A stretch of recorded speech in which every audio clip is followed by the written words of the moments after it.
Então, eu vou falar sobre esse trabalho ainda em progresso com o professor Martins e o Neil Martins Moser, que é sobre gráfico de translação na R3. Tá bom? Então, inicialmente, deixa eu definir o que é um gráfico, né, para a gente, um gráfico de translação. Então, gráfico de translação para a gente, quer dizer, uma superfície, a gente vai dizer que uma superfície na R3, ela vai ser um gráfico de translação, quer dizer, vai ser um sólido de translação, se sua curvatura média satisfazer essa igualdade aqui. Tá? Aí aqui a gente faz uma normalização de que a curvatura média é apenas o traço da segunda forma fundamental, tá? E não um traço ponderado. Tá bom? A principal motivação para o estudo desse tipo de superfície, no R2 ou no Rn, é o seguinte, que eles podem aparecer como tipo particular de singularidade do fluxo pela curvatura média. Tá bom? Então, entender essa superfície ou obter uma classificação, de certo modo, nos daria uma classificação da singularidade por fluxo da curvatura média no tipo 2. Tá bom? Mas a abordagem que eu vou usar aqui é uma abordagem de Vidal e Humano, num famoso livro dele, onde ele faz a construção do tipo fraco de fluxo pela curvatura média. O que o Mani faz é o seguinte: considere em A3 essa métrica conforme. Tá? Então, se você considerar em A3 em R3 essa métrica conforme, então o que você vê é que os sólidos de translação eles se tornam superfície mínima. Tá bom? E aqui, deixa eu só mencionar uma coisa: quando eu falar que um sólido é completo, significa que ele é completo no R3 com a métrica euclidiana. Tá? Porque, em geral, no contexto de sólido, principalmente nesse caso, quando a gente vê como mínimo, é natural a gente usar tudo que a gente sabe sobre superfície mínima, tá, nessa métrica. Tá? E, de certo modo, esquecer que nosso sólido é uma superfície do R3 com a métrica padrão. E, nesse ponto de vista, é bem natural a gente perguntar quais daqueles resultados, no caso do R3 clássico ou no Rn, se mantém válido nesse contexto de sólido de translação. Tá? Essa é uma pergunta bem natural. Já que eles são mínimos, então a gente pode perguntar que tipo de resultado continua válido. Ok. Antes de eu falar pelo menos algumas coisas com respeito a essa questão, deixa eu falar, pelo menos, dar alguns exemplos. O primeiro exemplo, que é o mais simples e trivial para a gente, é o plano paralelo a I3. Qualquer plano desse, ele vai ser um exemplo de sólido de translação. Tá? Outro exemplo muito importante é ser dado por essa família GZ, onde essa família é parametrizada como sendo o gráfico dessas funções. Tá?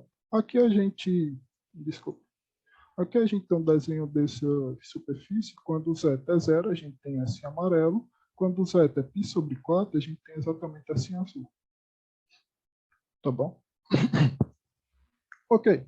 Outro exemplo muito interessante, que são chamados exemplos de rotacionamento simétrico. Inicialmente, o Boole-Soliton foi construído por esses dois caras.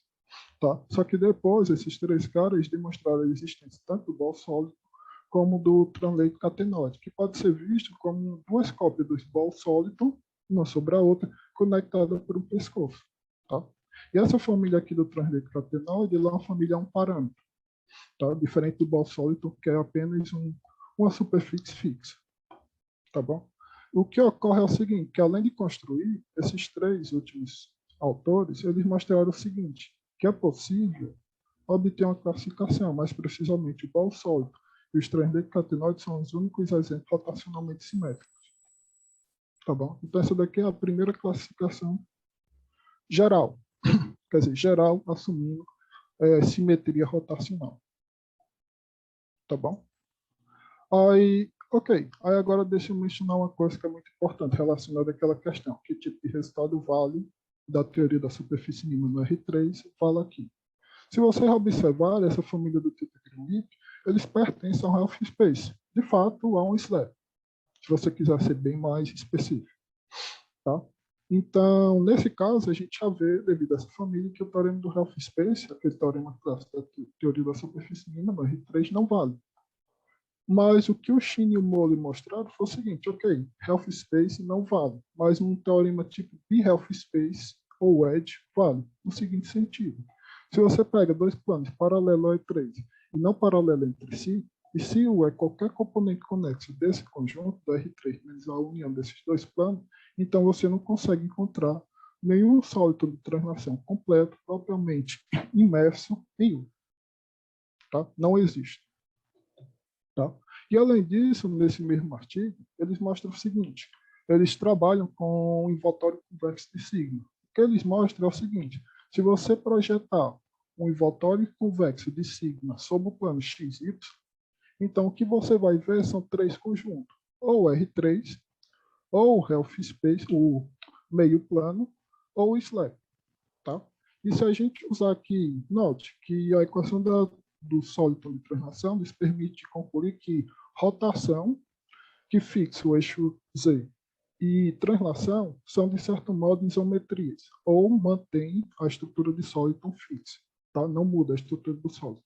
Então, nesses dois últimos casos, a gente pode assumir que o Health Space é exatamente esse conjunto, tá? E no caso do SLAP, a gente pode assumir que o SW que é exatamente o SLAP entre esses dois planos. É o plano x igual a W e o x igual a menos W. Tá bom? A gente vai assumir essa normalização. Tá bom? Ok. Como eu falei no início, no nosso título, a gente está interessado em gráfico. Então, deixa eu definir o que vai ser um gráfico para a gente.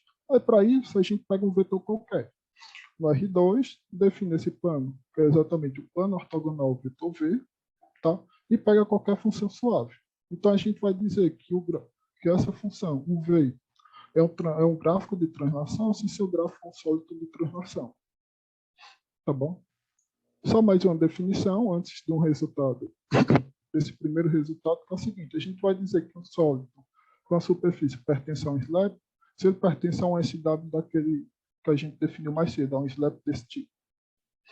Tá bom? Então, a primeira coisa que a gente observa é o seguinte: que esse vetor V, de certo modo, a gente pode normalizar ele no seguinte sentido: se o V não pertence a esse S2, interseção com o plano ortogonal ao E1, tá bom? Então, se ele não pertence a esse vetor, a esse conjunto, então os gráficos de translações completos dentro desse slab, de qualquer slab, precisa ser exatamente um plano paralelo ao E3. E com essa normalização, ele é paralelo ao E2. É exatamente um plano x igual a t. Tá bom?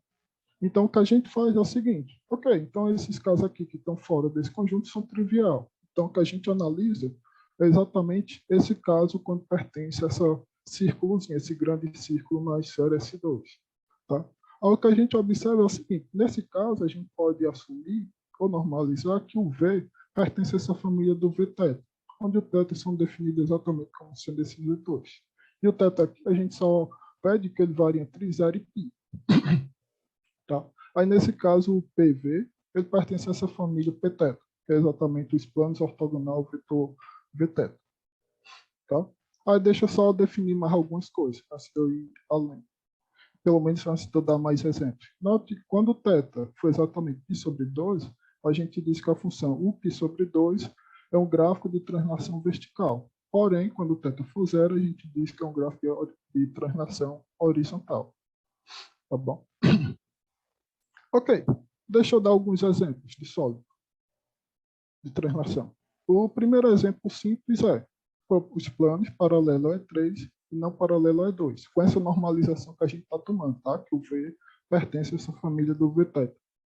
Os segundos exemplos bem simples são dados pela família do Tite-Green. Observação: os planos e os Tite-Green eles são gráficos com respeito a mais de um V-teta daquele. Tá? Porém, o ball sólido, o que ocorre é o seguinte: o ball sólido ele é apenas um exemplo vertical. Tá? Ele é apenas um exemplo de um gráfico vertical. Outro exemplo que vai ser importante para a gente foi construído, inicialmente foi construído de forma geral por esses três últimos autores, só que no mesmo tempo, mais ou menos na mesma época, o Hoffman e o Mann, o Martins e o White, eles mostraram o seguinte: que se você pega essas faixas aqui, ó, pega menos W, cartesiano R. Nessa faixa aí, você consegue obter um gráfico completo, estritamente convexo e vertical sobre essas faixas. Aí o gráfico dessas faixas a gente vai denotar por dW, a gente vai chamá-los de deltoides. Aqui a gente tem exatamente um desenho desses gráficos, quando o W foi exatamente sobre raiz de 2. Tá? Ok. Só que, posteriormente, agora apenas o Hoffman, o Martins e o White, eles mostraram o seguinte, ok, é possível obter outros tipos de gráfico. De fato, eles obtêm outra coisa que depois a gente verificou que de fato é gráfico. O que eles mostram é o seguinte, para qualquer W maior do que ou igual a π, eles constroem, dentro dessa faixa aqui, entre 0 e W cartesiano R, uma função, tá? Vertical, que é uma função vertical, de modo que seu comportamento assintótico no bordo são exatamente esse daqui. Tá? Mais infinito e mais infinito quando x for maior do que ou igual a zero, e vai ser menos infinito quando x for menor do que zero. Tá? O que vai ocorrer é o seguinte, se M for exatamente a união, o fecho do gráfico de U, W, tá? Então o bordo de M é exatamente o eixo Z.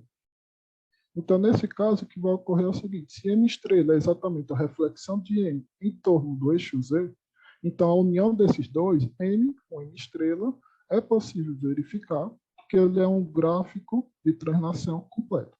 Tá? Ele, de fato, eles todos são gráficos horizontais. Só que quando W for maior do que π, é possível mostrar que ele é um gráfico que respeita mais de um β daquele. Tá bom? E essa superfície, essa união assim, obtida dessa forma, é o que a gente chama do pinch-fork, que a gente vai denotá-lo por PW. Pequena observação, que vai ser importante posteriormente. Essas funções, o W, a priori, ele não sabe se elas são únicas com esse comportamento assintótico, tá?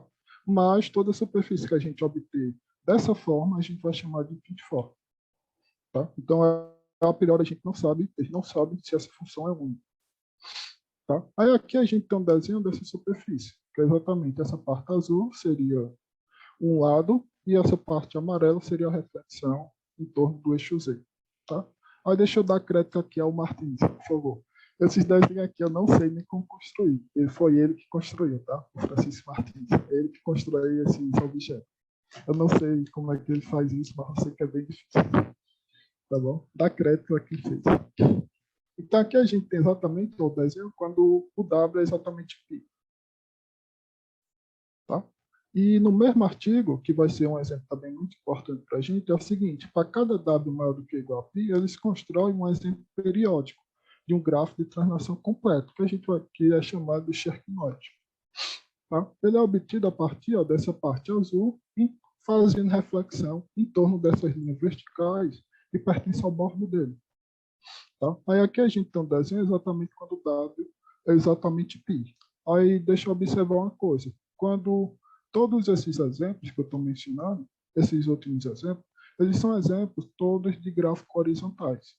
Só que quando o W é maior do que π, principalmente esses dois últimos, eles também são exemplos com respeito a V, Vθ, com θ diferente de zero. Tá? Eles também são um exemplo de gráfico não necessariamente horizontal. Tá?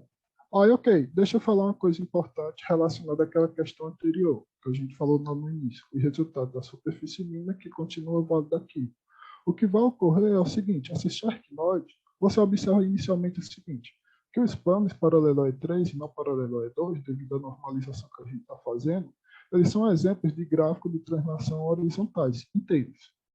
Tá? Então, nesse caso, é natural a gente perguntar se vale o teorema de Bernstein, que de fato essa daqui foi a motivação desse trabalho. A gente queria obter um teorema de Bernstein. Só que a gente percebeu depois foi o seguinte, se esse W for maior do que π, é possível verificar que esses Cherkinoides são exemplos de gráfico de translação horizontais inteiros. Só que o único probleminha dele, assim, probleminha entre aspas, é o seguinte, ele tem entropia infinita. Tá? Não se preocupe, eu vou definir posteriormente o que entropia é. Tá bom? Então, esse é o problema do Cherkinoid. Ele tem entropia infinita. E o que eu acho que deve valer é o seguinte, é uma tipo teorema de Bernstein, que isso deveria ser o teorema de Bernstein por causa de sólido de translação, o gráfico sólido de translação. O teorema de Bernstein seria o seguinte, os planos e o bol sólido são os únicos exemplos de gráfico de translação inteiros com entropia infinita. Tá? Eu acredito que deveria valer, só que tampouco sei como poderíamos tentar resolver isso. Tá? Essa condição de ser inteiro, a priori a gente poderia omitir, por uma condição um pouco mais fraca. tá? Poderia omitir. Mas teria que pedir que o sólido não pertencesse a um slab. Teria que assumir, essencialmente poderia trocar inteiro para a condição do sólido não pertencer a um slab. Tá? Então ele sai de qualquer slab que você fixe no R3. Teria que pedir isso. Tá bom? Então, ok. Até aqui eu dei vários exemplos de sólido, algumas classificações, quer dizer, só uma classificação, então é natural a gente tentar o quê? Classificar no caso de gráfico. Tá? Aí no caso de gráfico, no caso vertical, que é o caso onde se tem uma classificação geral, a primeira classificação que apareceu é devido ao ano, que ele mostra o seguinte, que o Ball-Soliton ele é o único gráfico de translação vertical e inteiro e convexo. Tá? Aí o que ocorre aqui é o seguinte, que posteriormente os Brook e o Xiao, eles mostraram que essa condição de ser convexo pode ser omitida. Por quê? Porque todo gráfico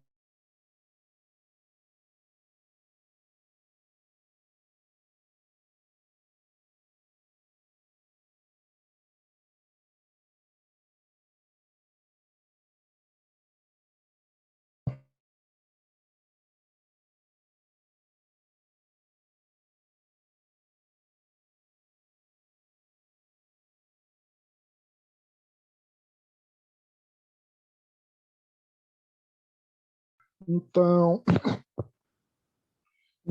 uma classificação geral, sem assumir nenhuma condição de ser inteiro, foi obtida pelo Hoffman, Human, Martins e White, que eles mostraram o seguinte, se você normalizar o domínio da função, tá? No R2, então os únicos exemplos de sólido de translação a menos de translação, tá? De translação as superfícies de grip, o deltoíndice e o ball sólido. Tá? Esses são os únicos exemplos de gráficos verticais. Então, a partir daqui é bem natural. Ok, no caso vertical, a gente tem uma completa classificação. E com respeito às demais direções, o que é que se pode dizer a respeito? Se pode obter classificações desse tipo? O que ocorre aqui é uma infelicidade no seguinte sentido. Aparentemente, no caso vertical, o espaço é bem pequeno. Só que quando você tira essa condição de ser vertical, o espaço é muito grande. Tá? Ele é muito grande. Então, possivelmente, não é possível obter, pelo menos eu não vejo claro hoje, que seja possível obter uma classificação geral. Mas é possível, talvez, classificar, que é exatamente o que a gente faz, classifica, no caso do SLAP, sobre condições naturais, que a gente vai ver daqui a pouco. O que significa essas condições naturais? Tá? Aí deixa, de agora em diante, eu assumir que sigma seja sempre um gráfico de translação de finito wave, que significa que sua projeção do envoltório convexo é exatamente essa faixa do R2, tá? No plano XY. Onde esse W aqui, a gente pode assumir que ele é maior do que zero, porque se o W é zero, então sigma tem que ser exatamente um plano. Tá? Esse número 2W é o que a gente chama de wave, do F de cima, que é exatamente o que seria a largura de sigma. Tá? Então, a primeira coisa que a gente mostra é o seguinte, que esse número tem uma estimativa inferior. E, de fato, no caso vertical, isso aí foi verificado pelo Spruck e Xiao. E, no caso geral, a gente verificou. A ideia geral aqui, para tentar mostrar esse resultado, é exatamente você usar que gráficos são área minimizante.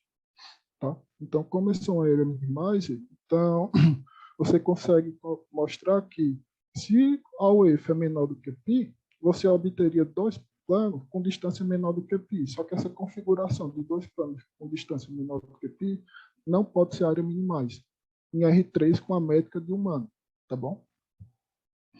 E observação, essa estimativa inferior aqui é chave. Por quê?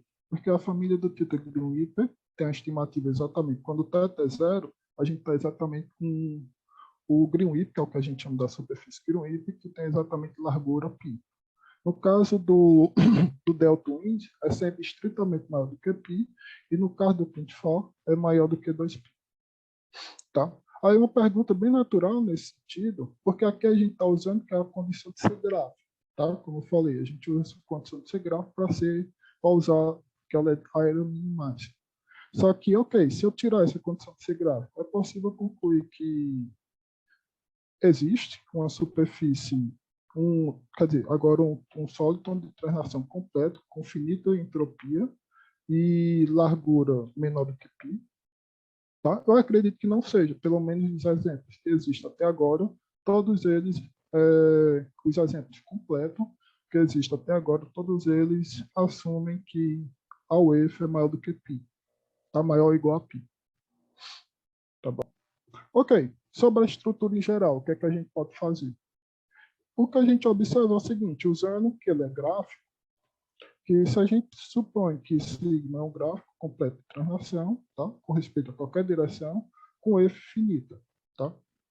Então, o que a gente mostra é o seguinte, que existe esse T positivo e dois números reais, dois números naturais positivos, de modo que sigma, fora desse slab, transversal ao slab que está contido, ele é a união finita desses conjuntos. Tá? E a projeção desses conjuntos é exatamente essas faixas. Tá bom? E deixa eu mencionar uma coisa. Anteriormente, a gente pensava que esses conjuntos eram mini-convexos. Só que depois a gente verificou que tinha um pequeno erro. Então, a priori, esse conjunto não necessariamente é mini-convexo.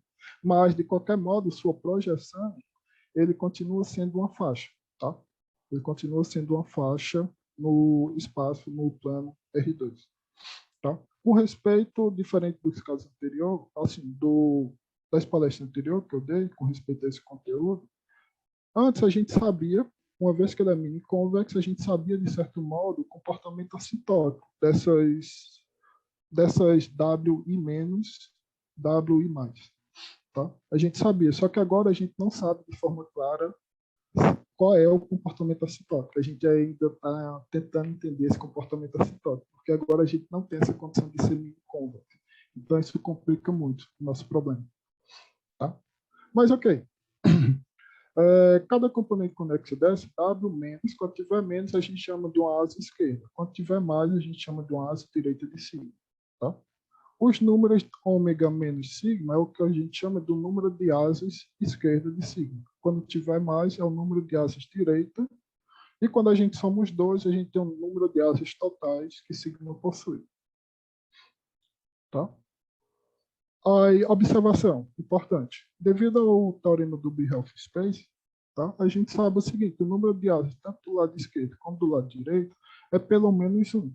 Em particular, o número de asas total tem que ser exatamente, no mínimo, 2. Tá? E, de fato, esse 2 aqui é char. Por quê? Porque o título de nível deltoins, ambos possuem, tanto à esquerda como na direita, uma asa. Tá? Então, em particular, o número de asas total é exatamente 2. Só que no caso do Put-For, você tem exatamente 2.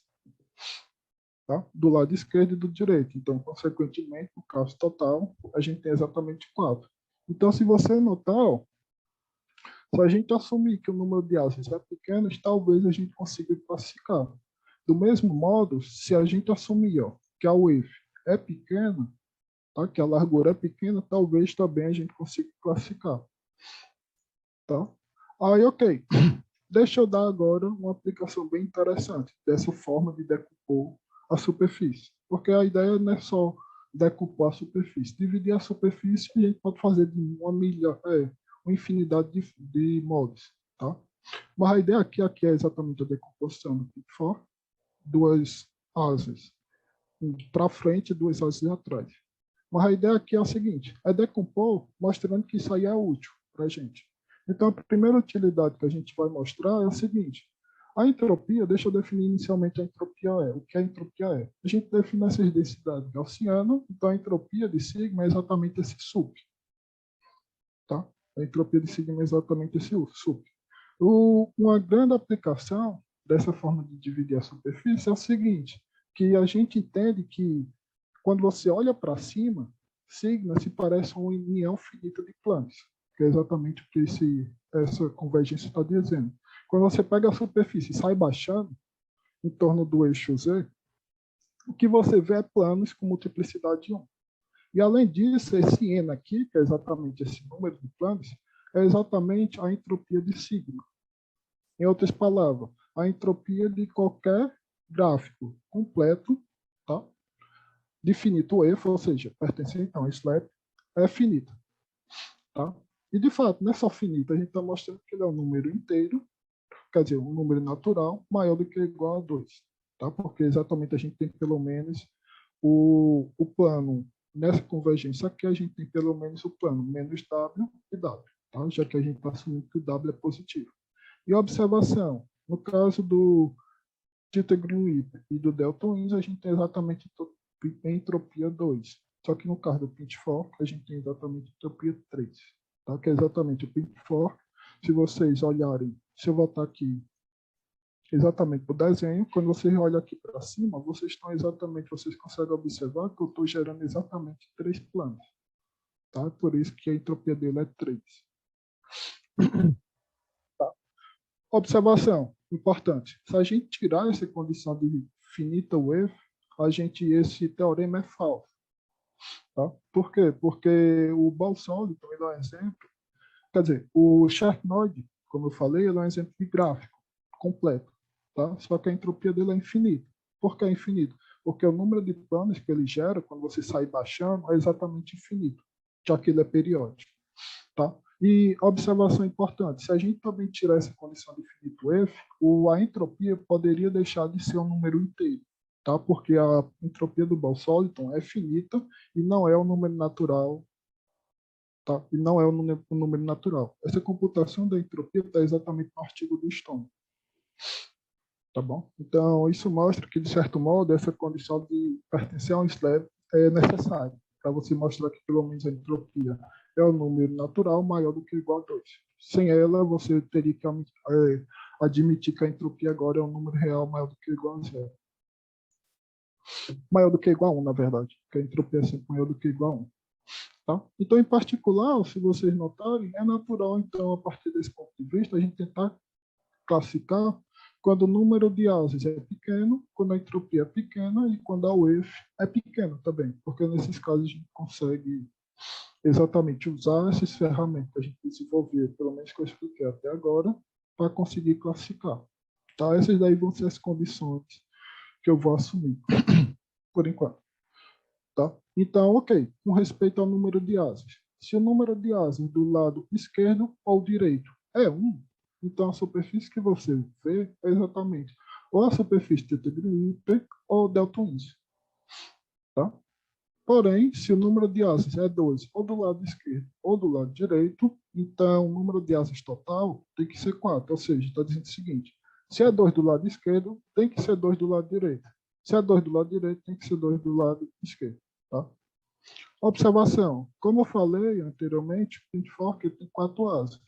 Só que tem um probleminha aqui. A gente não sabe se o Pitchfork ele é o único. Por quê? Porque recentemente o Hoffman, o Martins e o White eles mostraram a existência de um Soliton, que a priori eles não sabem se é gráfico. Tá? Ainda está em progresso esse resultado. Mas esse superfície parece um gráfico. Tá? Eu acho que ele é um gráfico, mas ele tem 4 asas e tem entropia 4. Então, a priori, poderia existir mais exemplos, com 4 asas. Tá? Em particular, como uma consequência imediata desses dois resultados, a gente conclui o seguinte, que não existe Soliton gráfico de translação completa com finito F com número de asas 3 ou 5. De fato, eu acredito que esse resultado deva valer até qualquer número ímpar menor ou igual a 9. Tá? Eu acredito que isso deveria valer. Tá? Mas eu não tenho certeza se isso valeria. Mas acredito que sim. Tá? Ok. Com respeito à entropia. Tá? Com respeito à entropia, o Shin mostrou que o θ Green e o delta Wins são os únicos exemplos de Soliton de translação simplesmente conexo completo em um slab com entropia menor do que 3. O que é que ocorre aqui? Que é um fato bem simples de se verificar, que os gráficos de translação completo eles são simplesmente conexos. Então, em particular, no caso de entropia 2, o θ Green e o delta Wins são os únicos exemplos. Uma pergunta bem interessante com respeito a essa questão do China é o seguinte: você poderia mostrar esse resultado sem essa condição de ser simplesmente conexo? O que eu estou achando é que sim, seria possível mostrar.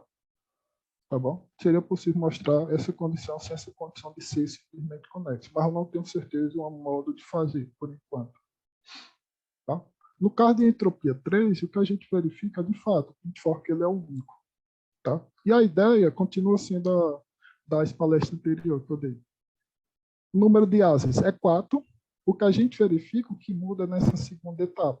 O que a gente verifica é o seguinte, que o conjunto dos pontos, onde a curvatura média é 0, ele exatamente pertence a essa linha vertical que pertence a sigma, a essa superfície. A gente mostra que existe uma linha vertical que pertence a essa superfície e o conjunto onde a curvatura média é 0 é exatamente essa linha vertical. Então, em particular, isso está dizendo que a gente pode decompor a superfície em duas partes, onde cada uma dessas partes é um gráfico vertical, com exatamente aquele mesmo comportamento assintótico da, da construção do pitchfork. Então, usando o princípio do Máximo, a gente conclui que, de fato, ele precisa ser um pitchfork. Tá bom? Uma questão interessante, e falta muito pouco para eu terminar.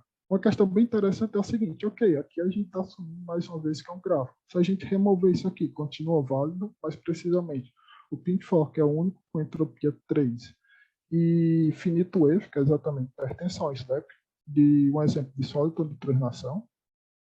Tá? Eu acredito que sim, deveria valer. Pelo menos no caso 2 e 3 deveria valer.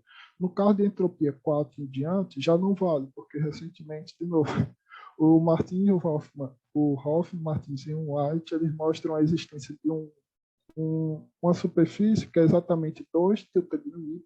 Você pode ver 2 tetragonip colado pelo um pescoço. Ele mostra a existência dessa superfície. Tá? Então, essas superfícies aí, que são cilindros, eles têm exatamente entropia 4. Tá? E não são simplesmente conexos, não são gráficos. Então, quando você assumir que a entropia é muito grande, maior do que igual a 4, possivelmente não é mais possível obter uma classificação. Tá? Possivelmente, porque aparentemente é aquilo que eu falei. O espaço parece ser muito grande quando você cresce demais. Tá? E para finalizar, no caso da Wave. No caso da Wave, o que a gente mostra é o seguinte: Twitter e o Delta-Win são os únicos gráficos de translação completo com Wave nesse intervalo aqui. E a ideia geral é bem simples. O que você vê aqui, sigma contém exatamente duas asas. Tá? O que a gente usa exatamente. Sai usando o princípio do reflexão, você pode usar nesse sentido, você pode usar, que você pode iniciar o princípio da reflexão, quer dizer, o movie plane, desculpa, o movie plane, você pode iniciar ele, e o que você mostra é exatamente que nessa faixa aqui, entre π e 2π, essa reflexão não pode finalizar. Quer dizer, você não pode ter um ponto onde você impeça de você fazer essa reflexão. Tá? Impeça de continuar o movie plane. Então, em particular, isso está nos dizendo que sigma possui exatamente duas asas, então esse resultado aqui é uma consequência daquele caso de número de asas igual a 1, ou pela esquerda ou pela direita. Tá bom? E isso é tudo, pessoal. Muito obrigado.